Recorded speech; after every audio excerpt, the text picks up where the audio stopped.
Hello and welcome to the mainstream. I'm Simran Shivalkar, your host for today, and we are at the GCC Convert Summit and Awards 2025, brought to you by the mainstream, presented by Airtel Business and powered by Kindred. I have with me a visionary leader from the tech space, Mr. Ranganath Sadashiva. He is the Chief Technology Officer at Hewlett Packard Enterprise. So thank you once again for joining us. Thanks, Simran. Nice to see you again. Absolutely, the pleasure is totally ours. I want to understand from you, how has this summit been so far? If you could share your experience with our audience today. GCC is a buzzword today. And what I could see from a summit perspective was a good spread of topics, which not only cover technology, but other attributes as well. I think that throws in a different perspective for people who are listening into this or seeing or attending this. In that context, they get a flavor of, we are looking at how risk can be mitigated, resilience being incorporated. Right. I spoke about technology there. I think that spread was something that I felt was very nice. Absolutely. And thank you once again for your kind words. You have been a leader in the tech space for a very long period of time. From your perspective, what are some of the key trends when it comes to technology that can be integrated, or how do you vision these being, becoming the next trends in the GCC space? Yeah, GCCs, if you were to look at it, right, are foundationally built on the ability to deliver on efficiencies, competencies, and now on innovation. So I think GCCs are at the doorstep of any technology innovation that comes to the table.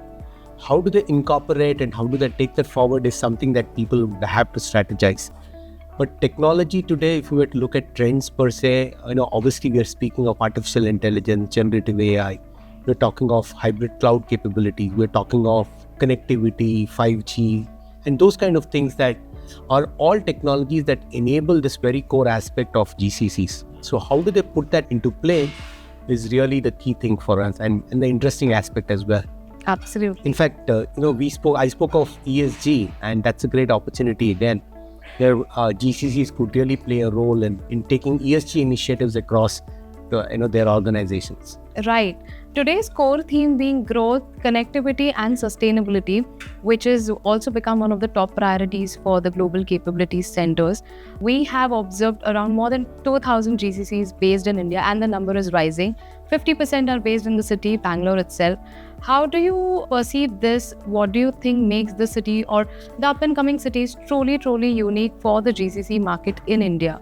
Yeah, foundationally, it should be talent, right? In the way that you look at it, right? There is, while, the talent per se was a big driver for organizations to grow, Bangalore had the right kind of skill sets. It brought in a lot of skill sets from across the country, across the globe as well. I think that's been the thriving phenomena that has ensured that 50% of GCCs are here. I would say that it is also about some of the governmental policies, some of the available resourcing, the ease of language, several other things that has ensured that Bangalore has been the hub. But yes, there are newer hubs that are coming into play, which means that you will have more GCCs coming into the country, and every part of the country has a right to participate. Absolutely.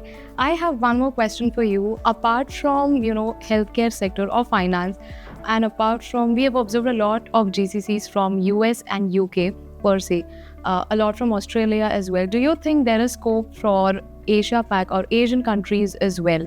100%. I think, one of the key things that I'm observing from a GCC standpoint is the kind of charter that they've had, from rising from cost arbitration now to innovation per se, right? There are some GCCs who want to come into India purely for innovation to be GCC into, or, Bangalore that way, right, in that context. So, there is that value that one needs to create. And in the last 15 years, I think India has progressed to an extent where they're creating that value. And if people are able to deliver that value, I think, why should any other country not leverage this? Because, everyone is looking at time to market, how quickly can they develop on products and solutions that they have. Right. And lastly, any key recommendations from a technology perspective, because from a leader's perspective for businesses as well as for individuals, when we talk about the India landscape and the up and coming rise of the GCCs? Yeah, I think adoption of technologies is very crucial. You cannot sit back on technologies and say, it's going to help you. It will help you in a longer run that way. Right. So adoption to technologies would mean technologies like artificial intelligence, as I said, the emergence of generative AI again. What I am seeing is each of these technologies are bringing a sense of business return that is not negligible. So you will have to go ahead and adopt to that is what I feel. And if you don't, then you lose the game. Absolutely. I think we all can agree to that. And adoption is the key here. Correct. For all the verticals. Yeah. Absolutely. So this has been a very candid conversation, and thank you so much for your critical insights. While we conclude this, I definitely look forward to seeing you again. Sure, Simran. Thank you. Absolutely. Yeah. Thank you.